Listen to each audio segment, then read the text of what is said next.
말씀의 제목은 죽음의 악취에서 부활의 향내를 이란 제목으로 말씀을 나누겠습니다.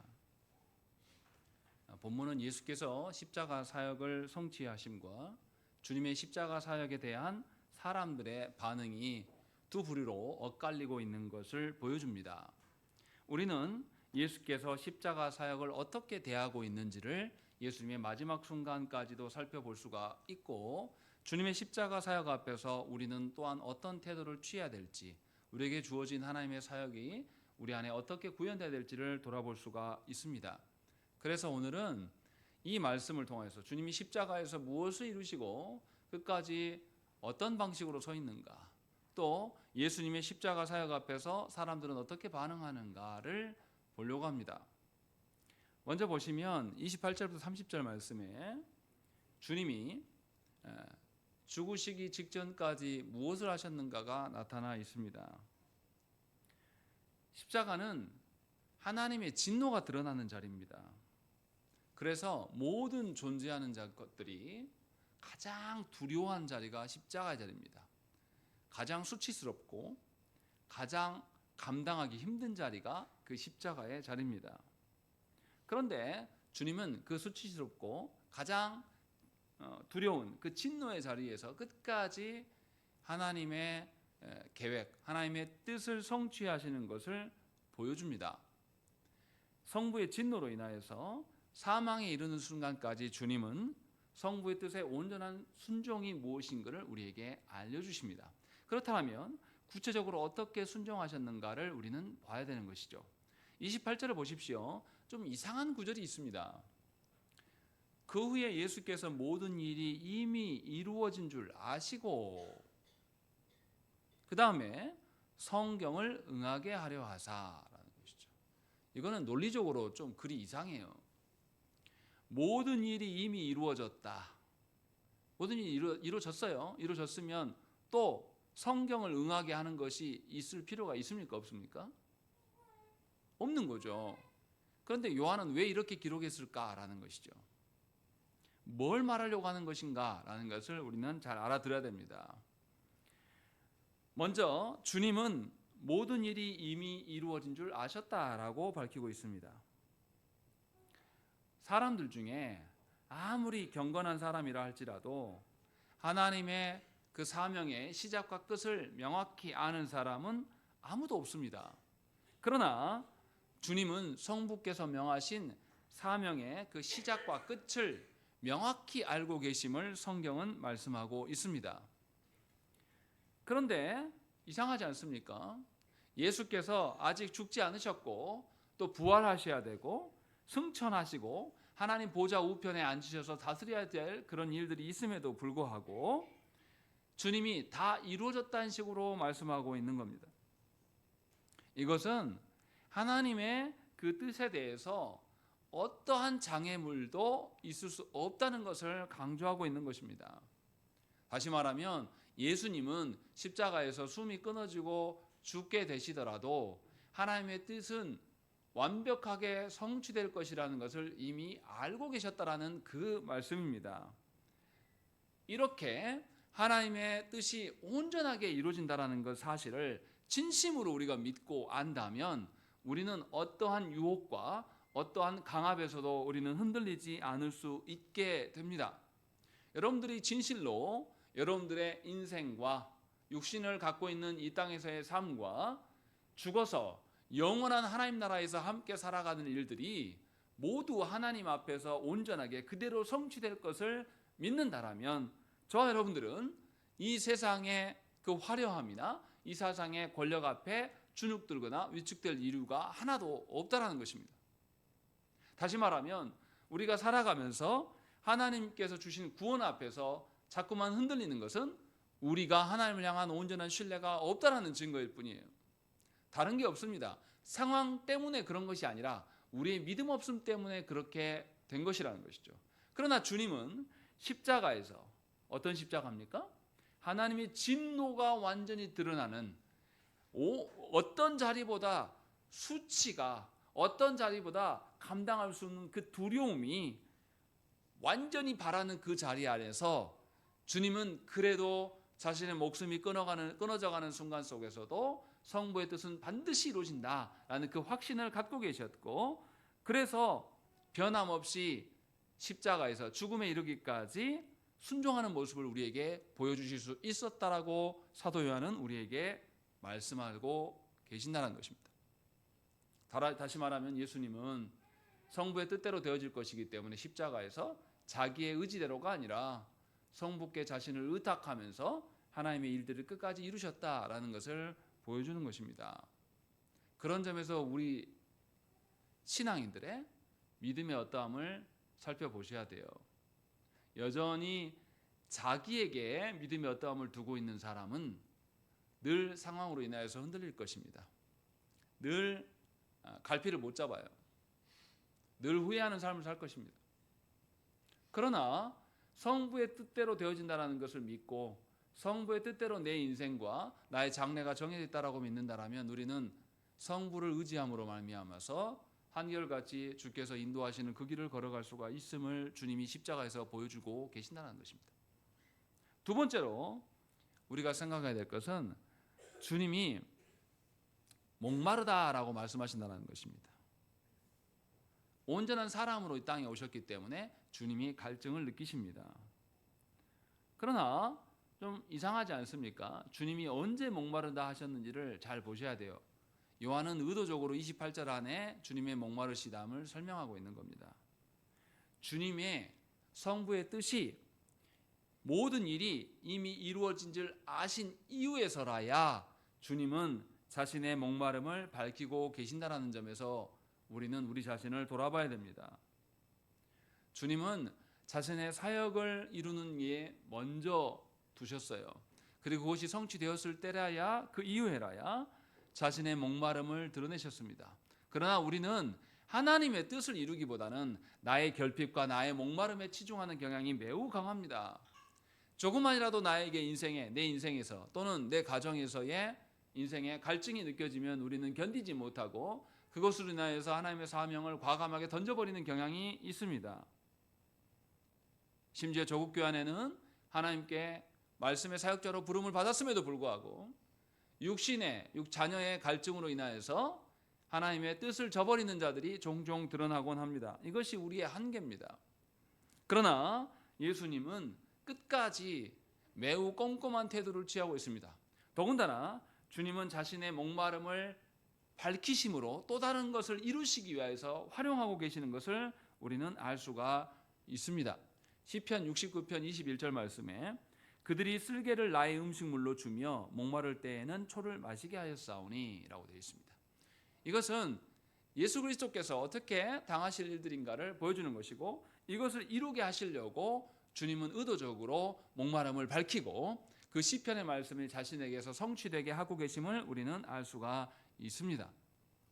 69편의 말씀은 다윗의 시인데 다윗의 원수들이 다윗을 해코지 하려고, 더 괴롭게 하려고 다윗을 더 목마르게 하고 더 괴롭게 하고 있는 상황이에요.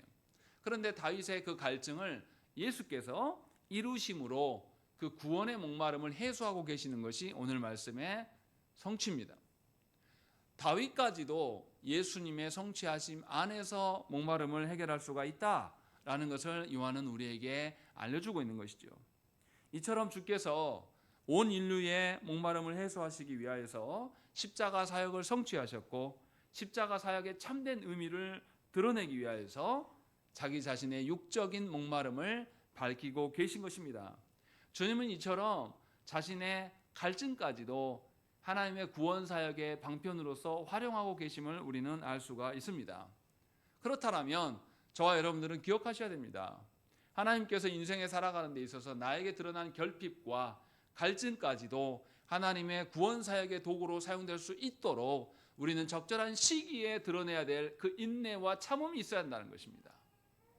그것이 아니고 내 뜻대로 되어지지 못하여서 나의 한계로 인하여서 나의 한계에만 집중하고 나의 결핍에만 집중하는 그 방식으로 살아간다면 저와 여러분들에게 드러나는 그 한계는 그저 하나님의 사역을 가리우는 대로만 사용될 수밖에 없다라는 것입니다. 그러나 주님은 육적인 한계를 가지고도 끝까지 말씀의 성취의 도구로 사용하고 계심을 우리는 알 수가 있습니다. 그리고 세 번째로 요한은 예수님의 목마름에 대해서 인간이 얼마나 하찮은 것으로 공급하고 있는지를 보여줍니다.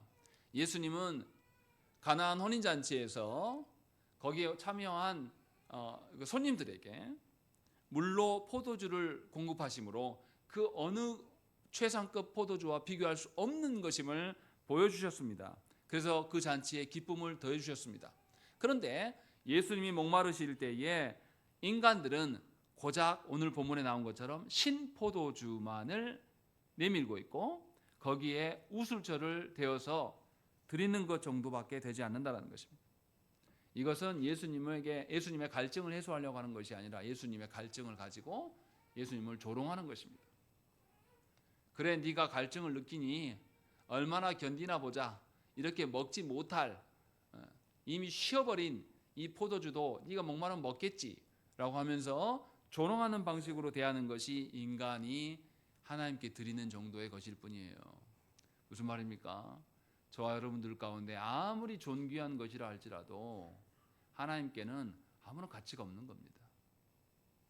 그런데도 저와 여러분들은 사람의 어떠함, 세상의 어떠함, 우리의 어떠한 것을 근거로 하나님의 영광을 말하고 싶어 할 때가 너무나 많습니다.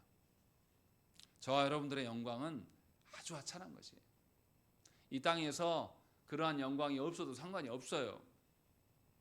세상의 권세, 세상의 엄청난 부 이런 것이 우리 자녀에게 없어도 차라리 없는 것이 하나님이 주시는 온전한 것을 맛볼 수 있는 기회가 됨을 우리 모두는 기억하셔야 됩니다. 그렇지 못하기 때문에 우리가 가진 것으로 하나님께 뭔가를 드려서 보답하려고 하는 아주 교만한 작태를 보여주고 있는 것입니다. 이것은 하나님을 조롱하는 것밖에 되지 않는다라고 요한은 우리에게 보여주고 있는 것입니다. 하나님의 구원에 대한 갈증을 우리는 해결할 수 없습니다. 하나님의 뜻에 순종하는 방식밖에 가질 게 없다는 것입니다. 주님은 그러한 속에서도 당신의 일을 이뤄가고 계신다는 것입니다. 그래서 30절에 주님이 뭐라고 말씀하십니까? 예수께서 신포도주를 받으신 후에 이르시되 다 이루었다 하시고 라고 되어 있습니다. 얼마나 조롱 섞인 그 신포도주입니까? 그런데도 주님은 그것을 다 받으셨다라고 이야기를 해요. 그리고 그때서야 다 이루셨다라고 말씀하고 계신다는 것입니다. 온 우주의 왕이신 예수님이에요. 그렇다면 주님은 힘으로 그들을 다 짓누를 수 있으십니다. 그런데 주님은 힘으로가 아니라 순종의 죽으심으로 말미암아서 모든 것을 이루십니다. 주님은 주님의 죽으심에 대해서 누가는 뭐라고 말씀하냐면 마지막에 이렇게 말씀해요. 아버지여 내 영혼을 아버지의 손에 부탁하나이다. 주님은 온 우주의 왕이심에도 불구하고 스스로의 힘과 권능으로 아버지의 사역을 감당하지 않습니다. 마지막까지도 자신의 영혼을 성부께 의탁하는 모습을 보이시면서 마무리하셨다는 것입니다. 이것이 성자께서 보여주시는 순종의 모습이에요. 모든 영혼의 기원은 아버지 하나님께 있습니다. 영혼을 통치하시고 다스리시는 권능과 권세도 다 아버지께 있습니다. 그래서 예수님은 아버지께 모든 것을 의탁하면서 죽으셨습니다. 저와 여러분들의 그 안전함 역시도 아버지 하나님께 달려있는 것이지 여러분들에게 달려있는 게 아닙니다. 저와 여러분들의 자녀들, 그 자녀들의 안전함도 부모인 여러분들의 손으로 지켜줄 수 있는 것이 아니라 성부 아버지 하나님께 달린 문제예요. 그러니 여러분들의 자녀를 하나님께 내미셔야 됩니다. 여러분들의 자녀들을 여러분들의 품으로 자꾸 끌어안으면 안을수록 그 자녀는 하나님을 보지 못합니다. 육적인 어떠한 것만을 바라볼 수밖에 없다는 것입니다. 심지어 우주의 왕이신 예수님께서도 마지막 숨을 거두시면서 성부께 자신 영혼을 맡기시는데 하찮은 우리가 어떻게 우리 자녀를 세상의 어떠함으로 맡기려고 합니까? 하나님께 예배하지 못하는 자녀는 하나님의 어떠하심을 절대 맛볼 수 없습니다. 하나님께 예배하는 것을 가르치지 않는 부모는 하나님의 자녀됨을 인정하지 않는 교만한 것입니다. 예수께서도 그러하셨는데 어떻게 우리가 그럴 수 있습니까? 예수께서도 십자가에서 끝까지 성부께 자신의 영혼을 의탁하시면서 숨을 거두셨는데 어떻게 우리의 안전함을 우리의 손에 있다라고 말할 수 있냐 이 말이죠. 여러분이 진심으로 예수 그리스도의 십자가 사건으로 구원을 받은 자라면 주님이 끝까지 무엇을 보이셨는가를 잘 알고 인정하셔야 된다는 것입니다. 로마 교회처럼 예수께서 다 이루심을 믿지 못하고 예배를 제사로 간주하여서 미사 때마다 늘 제사처럼 행동하는 것, 이렇게 하는 것은 하나님께 맡기지 못하는 교만한 태도입니다. 많은 그리스도인들 중에 이렇게 살아가는 자들이 있습니다. 자신의 인생의 안전함을 자신이 판단해요. 그래서 자신의 인생의 안전함 중에 이것이 없어서 내가 불안전합니다. 그래서 이것을 채워주세요라고 기도하는 분들이 있습니다. 이것은 하나님께 의탁하는 게 아닙니다. 하나님 위에 서서 자신이 하나님 노릇하는 것입니다. 바라옵기는 여러분들에게 그러한 분별이 있기를 원합니다. 여러분 자녀들이 보기에 무엇이 부족하고 여러분 자녀들에게 무엇이 있으면 될 것처럼 여러분들은 생각하지만 그렇게 있다고 해서 여러분 자녀들이 온전해질 수 있는 것은 절대 아닙니다. 성부 하나님께 여러분들 자녀를 온전히 맡기십시오. 하나님의 다스리심이 친히 여러분 자녀에게 드러나는 것이 가장 복된 일입니다. 예수님이 마지막에 이것을 보이셨다는 것을 우리는 명심해야 됩니다. 그렇지 않고 여전히 내 손으로 뭔가를 해내려고 하는 것, 내 자녀를 세상에 육신의 자녀로 두면서 기뻐하면서 손바닥을 치는 부모는 정말 가증한 부모입니다. 우리 모두는 하나님 앞에 서게 될 것입니다. 하나님 앞에 서게 될 때에 하나님께 책망을 어떻게 감당할 수 있겠습니까? 주님이 마지막에 보이신 것이 무엇인지 우리는 기억하셔야 한다는 것입니다. 주님이 이렇게 구원의 사역을 다 보이셨음에도 불구하고 십자가 앞에서 이 유대인들과 군인들은 기가 막힌 태도를 보여줍니다. 그것이 31절부터 37절의 말씀이에요. 31절 말씀 한번 읽어보겠습니다. 읽겠습니다. 시작.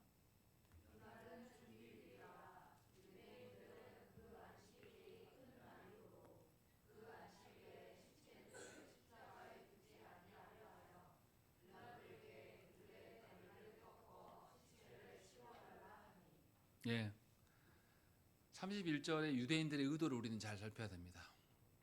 예수님이 금요일에 십자가에 달리셨어요. 보통 십자가형을 이렇게 하면 하루에 죽는 사람은 거의 없답니다. 대부분 다 3일 내지 일주일, 10일 이상 가는 사람도 있어요. 근데 그 다음 날이 무슨 날입니까? 안식일이에요.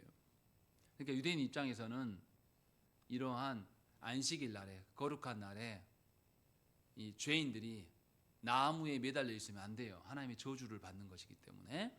그래서 저 십자가에 걸린 자들을 내려달라라고 요청합니다.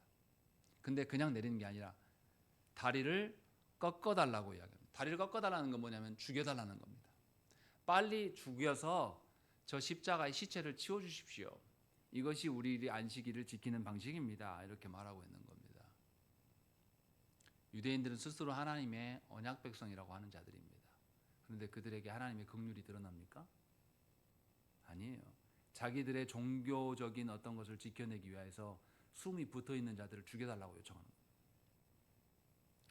하나님은 천하보다 한 생명을 더 소중히 여기시는 분이에요. 그런데 하나님의 백성이라고 자처하는 이 인간들은 자신들의 종교성을 지키기 위해서 십자가에 달려있는 아직 살아있는 자들을 죽여달라고 요청하는 겁니다. 뭐가 하나님의 백성입니까? 이런 자가 무슨 하나님의 사람입니까? 조국교 안에도 그런 사람들이 있습니다. 특정 누구가 누구를 죽이면 한국이 산다고 그것을 설교랍시고 해야 되는 사람들이 있고 그것을 듣고 아멘을 하는 그런 정신 나간 인간들이 한국교 안에 너무나 많습니다. 그런 사람들에게 무슨 하나님의 긍휼이 있습니까? 자신들의 종교적 아집을 지키기 위해서 사람 죽여도 됩니까? 기독교 정신을 지킨다고 하면서 누구는 없어져야 되고 누구는 때려 죽여야 된다고 말하는 것들이 하나님의 사람이라고 말할 수 있습니까? 유대인들은 지금 그러고 있는 거예요.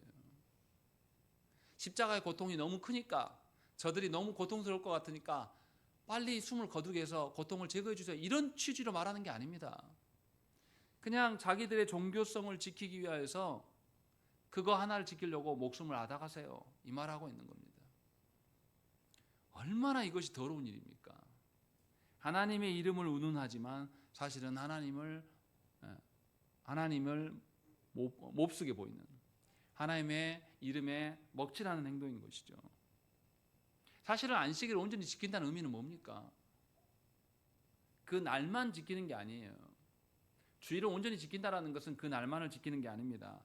6일 동안 하나님의 뜻을 온전히 구현하면서 하나님 앞에서 살아가는 것이 안식일을 온전히 지키는 기초적인 방식입니다. 그런데도 불구하고 그렇게 살지 않으면서 자기 마음대로 6일 동안 살아오면서 주일날 하루 지켰다고 해서 하나님의 자녀일 수가 없는 것입니다. 유대인들은 지금 그러고 있는 거예요.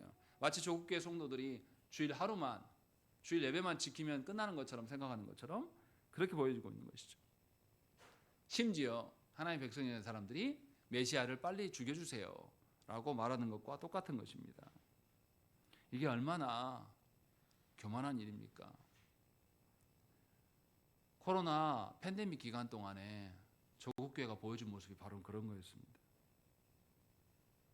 질병이 퍼져서 사람이 죽어나가는데 교회가 어떻겠습니까? 자신들의 종교 행사를 더 중요시 여겼습니다. 그렇게 해서 예배 못 드리게 하는 정부를 원망하고 그 정부 없어져야 된다고 주장했던 것이 기독교인들입니다. 이거는 하나님의 사람들이 아니에요. 그런 것에 값이 휩쓸리면서 그런 방식으로 하나님의 뜻을 이룬다는 것은 아주 악한 것입니다. 하나님의 뜻을 이루기 위해서 누구를 증오하거나, 하나님의 뜻을 이루기 위해서 누가 죽어야 된다거나, 하나님의 뜻을 이루기 위해서 누군가에게 해코지 하는 방식으로, 무력으로 행동하는 그 방식으로서 이루는 것은 하나님의 뜻이 절대 아닙니다. 바르게 분별하시고, 혹여나 그런 사람들이 여러분 주위에 있다라면 바르게 알려주셔야 돼요. 무엇이 하나님의 뜻을 이루는 것인가? 예수님은 분명히 말씀하셨어요. 안식일이 사람을 위해서 있는 것이지 사람이 안식일을 위해서 있는 것이 아니라고 주님은 분명하게 말씀하셨습니다. 그러니 저와 여러분들은 하나님의 방식대로 하나님의 뜻을 이루어가기를 소망해야 한다는 것입니다.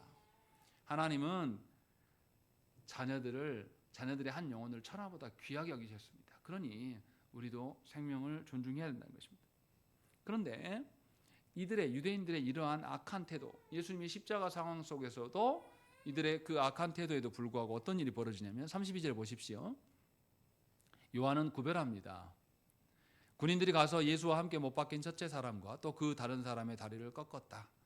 이 사람들은 어떻게 된 거죠? 살아 있었는데 죽였다라는 것이에요. 이 두 사람은 예수님의 좌우 옆에 달린 강도들입니다. 그런데 33절 말씀 보십시오. 읽겠습니다. 시작.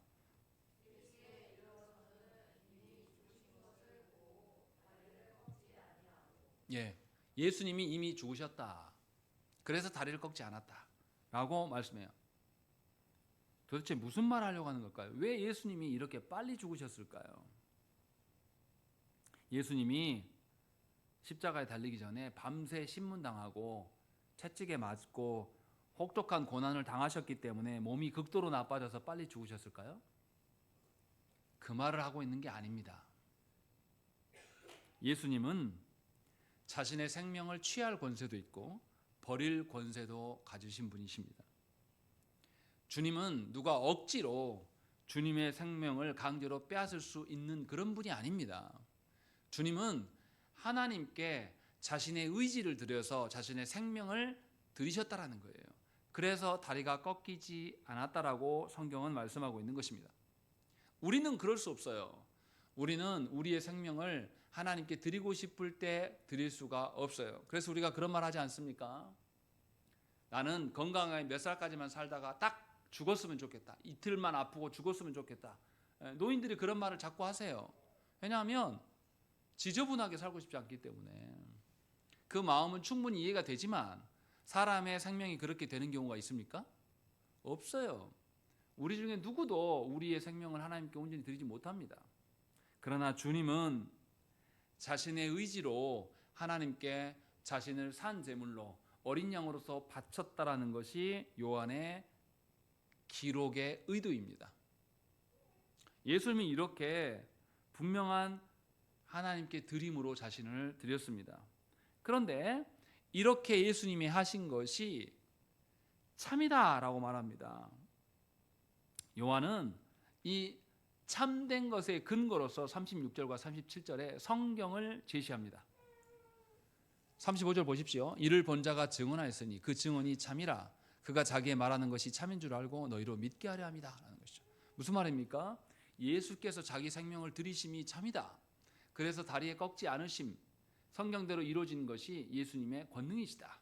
그 예수님의 권능을 믿는 것이 우리의 구원의 길이다라는 것이 참이라고 말씀하고 있는 거죠. 그런데 그 참의 근거가 뭐냐면 36절과 37절에 성경을 말씀하고 있어요. 36절과 37절 말씀 읽겠습니다. 시작.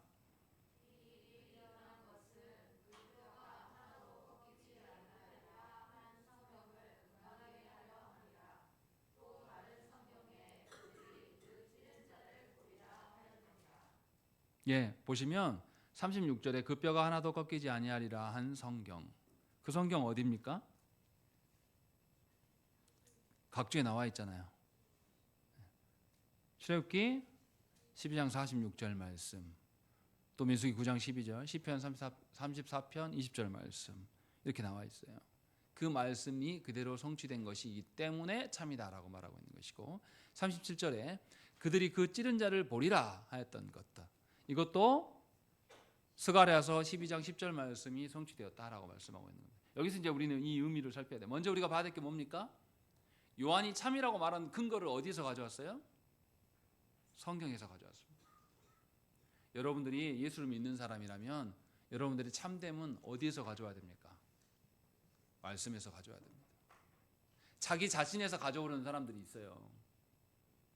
내가 이렇게 살았으니, 내가 이렇게 능력이 있으니 봐라, 내 말대로 되지 않냐 라고 말하는 것이 우리의 참됨의 근거가 되지면 안 돼요. 요한은 분명하게 말씀하고 있습니다. 성경의 근거에서 보니 예수님이 참된 분이시다, 예수님이 십자가 사역이 참이다 라고 말씀하고 있는 겁니다. 이것을 먼저 봐야 되는 것이고, 두 번째는 보십시다.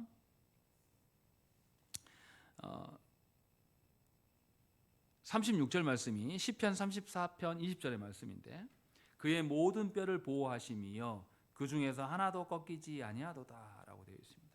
이 말씀은 뭐냐면, 하나님을 의탁하는 자들은 어떠한 상황에 처하지라도 하나님께서 보호하시기 때문에 그들의 모든 뼈가 꺾일 이유가 없다라는 것을 밝히고 있는 것입니다. 다시 말하면 주님은 죽으심을 통해서도 하나님의 말씀대로 모든 것이 보존되는 것을 우리에게 알려주고 계신다는 것입니다. 그래서 뼈가 꺾지 않고 죽으셨어요. 이것이 상징하는 것이 뒤에 또 나오지만, 분명하게 주님은 하나님의 뜻대로 되어지는 것, 하나님의 보호하심 속에 우리가 놓여 있는 것을 우리에게 알려주십니다. 그리고 37절에서 말씀하신 것, 스가랴서의 말씀을 보십시오. 그 말씀을 보면 더 무서운 이야기가 있습니다. 스가랴서 12장 10절 말씀에 뭐라고 되어 있냐면, 그들이 그 찌른 자를 보리라 라는 것이죠.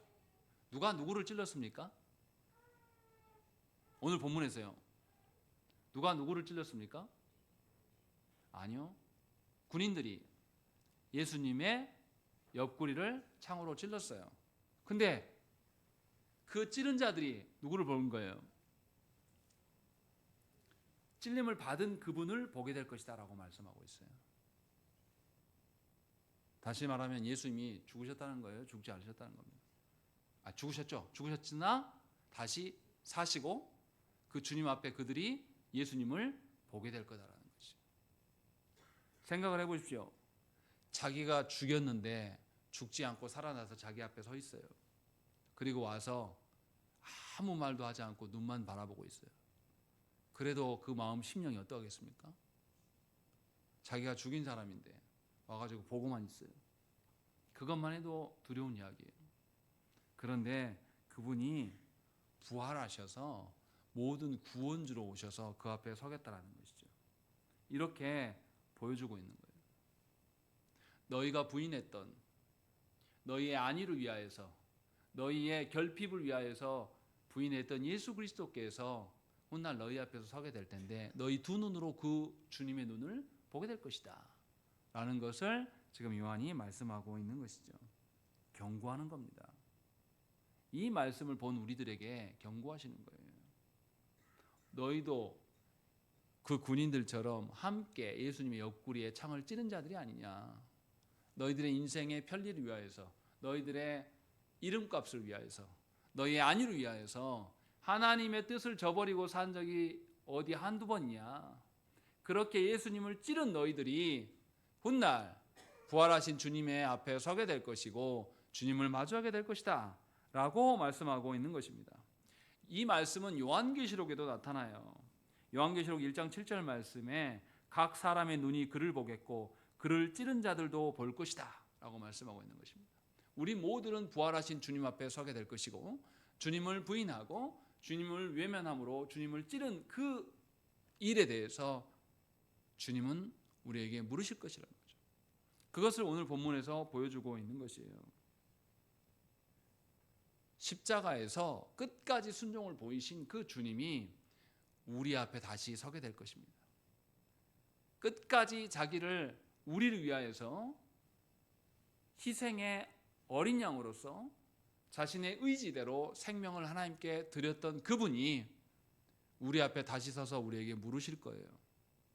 내가 그렇게 십자가에서 나를 하나님께 드렸을 때 그 드림을 네가 보지 않았냐 말씀으로. 그랬던 너는 어떻게 그렇게 살았냐 물으신다는 것이죠. 요한은 이것을 우리에게 말씀하고 있는 거예요. 그러니까 주님의 십자가 사건이 주님의 먼 이야기, 우리랑 상관없는 먼 이야기가 아니라 주님의 그 찌르심에 우리도 동참한 자들이었고 그 일로 인해서 우리는 다 주 앞에 서게 될 것을 요한은 우리에게 지금 말씀하고 있는 겁니다. 그러니 우리가 오늘을 잘 살아야 돼요.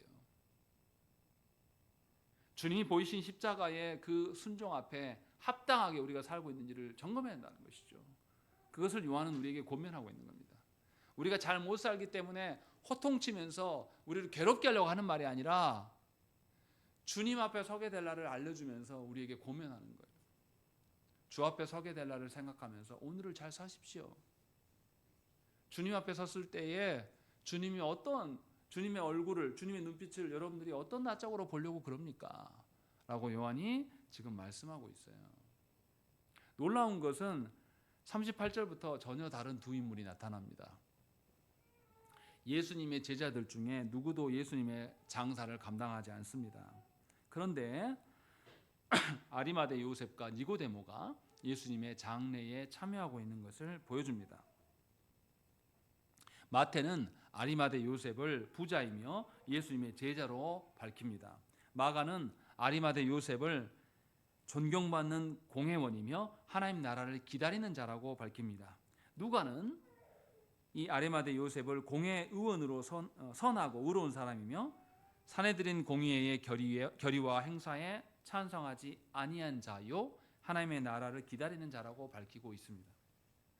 그러나 사도 요한은 뭐라고 말했습니까? 38절 말씀을 읽겠습니다. 시작.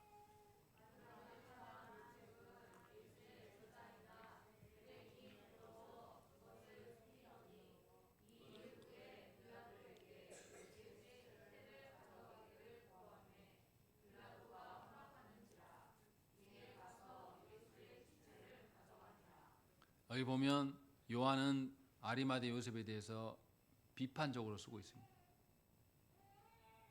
마태, 마가, 누가는 아리마대 요셉이 하나님 나라를 기다리는 자라고 긍정적으로 기록하고 있지만 요한은 뭐라고 말하고 있냐면 예수의 제자이지만 유대인이 두려워서 예수님의 제자됨을 숨겼었다라고 밝히고 있는 거예요. 그러니까 아리마대 요셉은 비겁하게 숨어 있었다는 거죠. 그런데 왜 이가 이런 것들을 숨겼겠습니까? 유대인의 공회원이에요. 유대인들 중에서 높은 직급에 있는 사람이고 부자예요. 다시 말하면 자신이 예수님의 제자임을 밝히면 빼앗길 것들이 굉장히 많단 말이죠. 그래서 두려워서 숨겼어요. 아브라함처럼 친척과 본토 아비 집을 떠나라 라시는 하신 말씀에 순종하면서 떠난 자가 아니라 그것을 지켜내려고 버틴 자입니다. 그런데도 불구하고 중요한 것은 뭐냐면 이 아리마대 요셉은 예수님의 십자가 처형 후에 처형에 찬성하지 않고 하나님 나라를 기다리는 예수님의 제자로서의 정체성을 마지막에라도 드러낸다는 것입니다. 그래서 자신의 직분에도 불구하고 그것을 잃을 것을 감당하고 지금 씨름하다가 나와서 예수님의 시신을 달라고 요청하고 있는 거예요. 지금까지 자신의 감춰왔던 정체성을 마지막에 계속 고민하다가 이래서는 안 되겠다라고 해서 마지막에라도 유대인들이 두려워서 말 못했지만 마지막에라도 예수님의 시신을 감당하는 자로서 성경은 말씀하고 있는 겁니다. 무슨 말입니까? 우리 중에 아리마대 요셉을 비난할 수 있는 사람이 누가 있겠습니까? 중요한 것은 아리마대 요셉 속에 그 마음 속에 자신의 신앙과 자신의 육적인 삶을 지키려고 하는 이 두 싸움이 늘 있었다는 것이고, 그리고 마지막에라도 그가 예수님 앞에서 부인하고 있었지만 마지막에라도 자신의 정체를 드러내면서 신앙의 모습으로 돌이키는 것을 보여줍니다. 요한이 이렇게 밝히는 것은 이것이 십자가의 은혜인 것을 말씀하고 있는 거예요. 십자가 사건을 경험한 이후에야 아리마대 요셉은 온전한 것을 선택하게 됩니다. 그리고 그 일을 감당하는 것이에요. 또한 니고데모도 어떤 사람입니까? 유대인의 관원이었어요. 그래서 사람들의 눈이 두려워서 예수님을 언제 찾아갑니까? 밤에 찾아가요. 사람들의 눈에 들키지 않으려고. 그런데 그랬던 니고데모도 예수님이 십자가 사건을 경험한 이후에 어떻게 됩니까? 자기 자신의 정체를 드러냅니다. 제자들도 한 사람도 예수님의 장례에 나아가지 않는데 이 니고데모도 어떻게 합니까? 39절 보십시오. 일찍이 예수께 밤에 찾아왔던 니고데모도 몰약과 침량 섞은 것을 100리터라쯤 가지고 온지라. 이에 예수의 시체를 가져다가 유대인의 장례법대로 그 향품과 함께 세마포로 쌌더라. 그런 것이죠. 전에는 무서워서 밤에 예수님을 찾아왔던 자인데 예수님의 십자가 사건 이후로 그 모든 두려움을 감당하면서 예수님의 장례에 직접 참여하고 있어요. 그런데 좀 이상한 것이 있습니다. 이 두 사람 다 예수님 살아계실 때는 합당한 신앙생활을 했던 사람들은 아니에요. 자기 정체를 드러내고 말씀대로 딱 살았던 사람은 아닙니다. 근데 마지막에 그가 태도를 달리하면서 신앙을 드러낸 것이죠. 그러니 우리는 잘 기억해야 됩니다. 믿음대로 살지 않는 지체들이 있다고 해서 그들을 향해서 원망하거나 그들을 향해서 힘들어한 표정들, 그런 태도를 취하면 안 된다는 것입니다. 그들이 씨름하고 있는 것 자체에 대해서 하나님께 감사하고 그들이 씨름할 수 있게 하신 하나님의 영광을 찬양을 돌려야 되는 것이죠. 그리고 그들을 권면해야 돼요. 그런데 우리는 그렇지 않은 경우가 있어요. 우리 자녀들에게 하나님 말씀대로 좀 살아라 하고 안 살면 왜 그렇게 말을 안 듣냐 하면서 싸우는 분들이 있습니다. 그러나 더 중요한 싸움은 뭐냐면 그 영혼 안에 하나님의 길과 세상의 길에서 싸우는 그 싸움이 더 중요한 거예요. 그 싸움을 위해서 우리는 기도해야 되는 것입니다. 이것을 보여주고 있는 거예요. 얼마나 감사합니까? 평상시에는 자기의 정체를 드러내지 못했지만 마지막에 누구도 나서지 못하는 유대인의 광기가 얼마나 극단을 바라고 있을 때 그 상황 속에서 이 두 사람이 나섭니다. 유대인들에게 내침을 당할 거예요. 이렇게 나서면. 왜냐하면 유대인들은 안식일을 앞두고 강도들을 죽여달라고 요청하는 그런 잔인한 놈들이에요. 그런데 그 속에서 자기 정체를 드러낸 안식일을 앞두고 장례를 치르겠다고 하고 있는 사람 보면 부정한 자로 낙인을 찍히고 그들이 공회원 생활을 하기 힘들 거예요. 그런데 이 두 사람은 그렇게 나서서 그 예수님의 장례를 치르고 있습니다. 그런데 여기 좀 이상하지 않습니까? 요한의 기록 중에 특이한 부분이 많이 나와요. 예수님의 장례가 어떻습니까? 39절 봐보십시오. 몰약과 침량 섞은 것을 가져왔다. 몰약과 침량은 왕의 장례식에만 사용되는 겁니다. 일반인들한테 쓰면 안 돼요. 그런데 왕의 장례식에 사용하려고 가져왔어요. 또 그리고 39절 보시면 100리트라쯤 가져왔다라고 되어 있습니다. 100리트라면 우리식으로 타면 32.7kg입니다. 32kg. 여러분 무거워요. 엄청나게 많은 양이지 않습니까? 여러분들 물 1.5리터짜리로 하면 몇 개입니까 이거? 많아요. 이걸 가져왔어요. 예수님의 장례식이 이렇게 화려할 필요가 있습니까? 왜 이렇게 하고 있냐 이런 거죠. 이상할 정도로 왜 왕의 장례식 이렇게 화려하고 이렇게 많이 쓸까? 더군다나 요한은 또 뭘 기록하고 있습니까? 41절 보십시오. 예수께서 십자가에 못 박히신 곳에 동산이 있고 동산 안에 아직 사람을 장사한 일이 없는 새 무덤이 있는지라. 아무도 장사하지 않은 이 무덤 누구 겁니까? 아리마대 요셉 거예요. 근데 왜 새 무덤에 넣어놨을까? 또 왜 이렇게 화려한 장례식일까? 십자가에서 비참하게 죽으셨는데 왜 이런 화려한 장례를 하고 있었고 새 무덤에 넣어놓을까? 더 이상한 건 42절이에요. 또 그 무덤이 가깝다라고 이야기를 하고 있습니다. 보통 우리는 무덤을 만들 때 어디다 만듭니까? 장례 이렇게 치르고 나서 이제 무덤에다가 안치하려고 하는데 우리 선산이 그 동네 뒷산이에요. 그러면 그 선산에 가려고 하면 동네 사람들이 가게 아이고 어서 오십시오 하고 열어줍니까? 아니면 못 오게 합니까? 못 오게 해요. 일반적으로 사람은 사망과 거리를 두려고 합니다. 사망이 두렵거든요. 그래서 무덤을 가깝게 쓰지 않아요. 그런데 오늘 본문에 봐보세요. 무덤이 가까웠다. 왜? 안식일이 있었기 때문에 멀리 갈 수 없었다라는 거예요. 그래서 가깝게 무덤을 뒀다라고 이야기하는 거예요. 이게 도대체 무슨 말 하는 겁니까? 요한은 뭔 말 하려고 지금 이야기를 하고 있을까요? 예수님은 어쩔 수 없이 힘이 없어서 죽으신 것이 아니다. 예수님은 순종하는 마음으로 자기 생명을 드렸고 왕으로서 죽으신 것이다. 그리고 예수님의 죽으심은 그 왕으로서 죽으심인데 우리처럼 생명이 다해서 늙어서 어쩔 수 없이 죽음에 끌려가는 그런 죽음이 아니라 부활을 전제로 하고 있는 다른 종류의 죽음이다라는 것을 우리에게 말하고 싶은 거예요. 그래서 한 번도 사용하지 않는 무덤에 들어갔다라고 말씀하고 있는 겁니다. 우리 죽음과 다른 죽음이다. 우리 죽음은 죄로 인하여서 어쩔 수 없이 죽어가는 그런 죽음이에요. 그래서 두려운 죽음입니다. 누구도 그 죽음에 가까이 하려고 하지 않습니다. 그 죽음을 보면 마음이 그냥 우울해지고 불안해요. 그래서 그러지 않습니까? 유명인들, 연예인들 막 자살해버리면 젊은 애들이 영향을 받잖아요. 우울했던 애들이. 그래서 그런 것들을 보도하지 마라. 막 그런 얘기 하지 않습니까? 그런데 예수님의 죽음은 그런 성질이 아니다. 예수님은 뭐하러 죽으신 겁니까? 사망을 이기시려고 죽으신 거예요. 그래서 한 번도 없는 죽음을 죽으신 겁니다. 그래서 한 번도 사용하지 않은 무덤에 들어가셨고 더군다나 그 사망이 사람들과 가까운 곳에 있었다. 왜냐하면 다시 부활하실 것이니까. 다시 사실 일이 것이니까 이것을 우리에게 보여주고 있는 겁니다. 다시 말하면 그리스도 안에서 죽는 것은 죽음이 아니라는 거죠. 그리스도께서 보여주신 그 죽음으로 인하여서 우리는 죽어도 사는 자들입니다. 이것이 예수님의 십자가 사역의 원래 보여주고 한 의도입니다. 요한은 이것을 우리에게 말씀하고 있는 것이죠. 그래서 우리에게 알려주고 있는 거예요. 예수님은 죄 없이 빌라도에 의하여서 불의하게 십자가에 넘겨지셨고 당신의 백성들이 배반을 하는 그런 속에서 억울하게 죽으셨어요. 그런데 놀라운 것은 하나님께서는 이런 악한 자들까지 이 악한 자들의 악함까지도 선하게 사용하심으로써 모든 구원을 이루시는 하나님이셔요.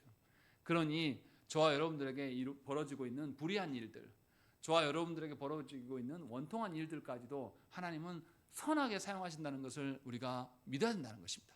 그래서 예수님은 왕이셨음에도 불구하고 힘으로 군주로서 와서 악인들을 짓밟는 방식이 아니라 그들이 원하는 방식으로 자신의 생명을 내어주셨음에도 불구하고 사망을 이겨내는 놀라운 결과들을 가져오신 거예요. 그래서 주님의 죽으심은 죽음의 악취가 일어나는 그 현상 속에서도 부활의 향기를 드러내는 죽으심이라는 것이죠. 전혀 다른 겁니다. 이 예수님의 죽음을 믿고 따르는 우리라면 우리 역시도 세상의 방식으로 죽음을 대해서는 안 됩니다. 저희 자녀들을 보면 그럴 때가 있어요. 조금만 상황이 안 좋아지면은 온갖 인상을 다 쓰고 못해 먹겠다고 막 죽겠다고 할 때가 있어요. 참 안 됐어요. 제 자녀지만 아직 못 깨닫고 있구나. 똑같은 안 좋은 상황이 와도 거기에서 할 수 있는 것을 찾고 그 안 좋은 상황을 잘 활용해서 전환시킬 수 있는 힘이 필요한 것이 사람이거든요. 그게 성숙한 어른이 되어가는 과정이거든요. 아직은 아이들이어서 그렇게 할 줄을 몰라요. 그래서 어디 가다가 자고 있을 때 깨우면 죽겠다고 막 난리를 칩니다. 그러면 기다려요. 조금만 가자. 아빠랑 가자. 그래서 제가 막 널 연행하겠어. 팔짱 끼면서 막 그러면 이거 노라고 막 하면서 이렇게 갑니다. 그런데 이제 찬바람을 맞고 이제 좀 깨어나고 이러면 어떻습니까? 와 보니까 좋거든요. 그때 이제 웃어요. 근데 그 웃을 때 먹을 맛있는 거 하나 딱 사줍니다. 그러면 어떻게 해요? 아, 오길 잘했다고. 이때까지 기다려줘야 됩니다. 아직은 미숙하니까. 하나님께서 저와 여러분들에게도 그렇게 하신, 분명히 그리스도께서 죽음의 악취를 풍기는 상황 속에서 부활의 향례를 보여주셨어요. 우리도 그렇게 할 수 있다고. 그러나 우리 그렇게 안 삽니다. 아직도. 조금만 죽음의 그 겁박에 다가오면 우리 모두는 벌벌 떨면서 거기서 중내산에 울고 불고 난리를 쳐요. 예수님은 그 죽음에서 부활의 향례를 드러낼 수 있는 분이심을 우리에게 보여주셨어요. 우리가 그렇게 할 수 있다는 게 아니라 주님이 그렇게 하시겠다고 보여주셨습니다. 그러면 우리는 세상 누구보다도 세상의 방식대로 죽음을 바라보는 사람이 되어서는 안 됩니다. 죽음을 유발할 수 있는 질병이 온다든가 죽음으로 겁박하는 어떤 큰 무리들의 어떤 권세가 있다고 해서 거기에 주눅들 이유가 하나도 없는 거예요. 하나님께서 예수 그리스도를 통하여서 죽음의 현장에서 오히려 생명의 부활을 우리에게 주시겠다고 약속하신 것을 보여주신 것이 예수님이 우리의 첫 열매 되신 것입니다. 우리도 그렇게 될 거예요. 그러니 우리가 예수님의 죽음을 통하여서 죽음의 현장에서 도리어 하나님의 부활을 노래할 수 있다면 세상에 하나님의 영광을 드러내는 가장 값진 방식이 될 겁니다. 예수님의 죽으심의 현장에 요한은 죽음을 말하려고 하고 있지 않습니다. 이 성경을 보면서 자꾸만 예수님의 죽음의 운명하심의 본문을 보면서 함께 울며 함께 죽음에 파고드는 것은 세상의 방식이에요. 성경 잘못 보고 있는 겁니다. 요한은 그 말하고 있는 게 아니에요. 예수님의 죽으심은 누구도 가지 않은 죽음의 그 길을 가셨기 때문에 누구도 묻히지 않은 무덤에 묻히셨다. 그리고 주님의 죽음은 아주 가까운 곳에 있다 라고 말씀하면서 우리를 권면하고 있는 겁니다. 여러분들이 정말로 그리스도의 죽음을 믿고 따르는 자라면 죽음에 겁박당하지 마십시오. 세상에 갖춰진 것이 없어서 그 결핍이 생겨난 것 때문에 우울해하거나 슬퍼하지 마세요. 없는 것을 통해서 도리어 있게 하시는 하나님을 발견하십시오. 우리의 부족분을 통하여서 도리어 하나님께서 채우심을 고대하십시오. 그렇게 살아갈 때에 부활의 향기가 우리로서 드러나게 되는 것이고 세상 속에서 죽음을 극복하신 예수 그리스도의 어떠하심이 우리의 말과 행동과 표정을 통하여서 드러나게 되는 것입니다. 이것이 성숙한 자의 삶이에요. 바라옵기는 예수 그리스도께서 보여주신 십자가의 사역을 통하여서 여러분들이 성숙해지시기를 빕니다. 죽음과 결핍의 현장에서 웃으시기를, 그리스도께서 보여주신 온전한 기쁨을 드러내기를 간절히 축원합니다. 우리 함께 기도하겠습니다.